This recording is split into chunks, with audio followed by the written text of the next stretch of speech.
Iran அணு ஆயுத ஒப்பந்தத்தில் கையெழுத்திட வேண்டும் என்று அமெரிக்கா விரும்பியது. ஒப்பந்தத்தின் முக்கிய அம்சம் அணு ஆயுதத்தை முதலில் பயன்படுத்தக்கூடாது. ஆனால் ஈரான் கையெழுத்திட மறுத்துவிட்டது. ஈரான் அணு ஆயுதத்தை தயாரிக்கும் நிலையில் உள்ளது. ஈரான் அணு ஆயுத சக்தியாக மாறினால் அது தனது நாட்டிற்கு பெரிய அச்சுறுத்தலாக இருக்கும் என்று இஸ்ரேல் அஞ்சுகிறது. இஸ்ரேல் ஈரானுடன் தனிமையாக போரிடுவதற்கு இதுவே முக்கிய காரணம். அணு ஆயுத உற்பத்தி தளங்களுடன் தொடர்புடையதாக கருதப்படும் ஈரானில் சில முக்கியமான இடங்களில் இஸ்ரேல் கடந்த வாரம் வான்வழி தாக்குதல்களை நடத்தியது. இஸ்ரேல் உலகிலேயே வலுவான வான் பாதுகாப்பை கொண்டுள்ளது ஐரன் டோம். ஆனால் ஈரான் பாலிஸ்டிக் ஏவுகணைகளை பயன்படுத்தத் தொடங்கியது.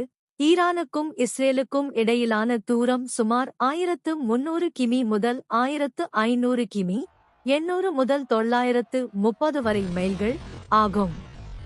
மேக் 5 இல் பயணிக்கும் ஈரானில் இருந்து வரும் பாலிஸ்டிக் ஏவுகணைகள் சுமார் 12 நிமிடங்களில் இஸ்ரேலை அடையும். இஸ்ரேல் வான் பாதுகாப்பு ட்ரோன், போர் விமானங்கள் மற்றும் அடிப்படை மற்றும் சராசரி ஏவுகணைகளுக்கு நல்லது. ஆனால் பாலிஸ்டிக் ஏவுகணை வேகமானது.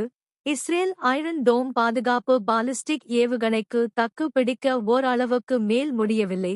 நேற்று ஈரான் ஒப்பந்தத்தில் கையெழுத்திட மறுத்துவிட்டது. போரில் முதலில் அணு ஆயுதத்தை பயன்படுத்தாது. இப்போது அமெரிக்கா ஜனாதிபதி டிரம்ப் தலைநகர் தெஹ்ரானில் வசிக்கும் ஈரான் மக்களை தாமதமாகிவிடும் முன் உடனடியாக வெளியேறுமாறு கேட்டுக்கொள்கிறார். அடுத்த சில நாட்களில் இஸ்ரேலும் அமெரிக்காவும் ஈரானில் என்ன செய்ய போகின்றன என்பதை உலகம் கவனித்துக் கொண்டிருக்கிறது.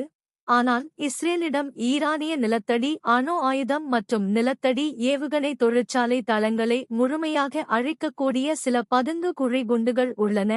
அமெரிக்கா இஸ்ரேலுக்கு அதிக பதுங்கு குழி குண்டுகளை வழங்கலாம் அல்லது இஸ்ரேலுடன் சேரலாம் என்று தெரிகிறது.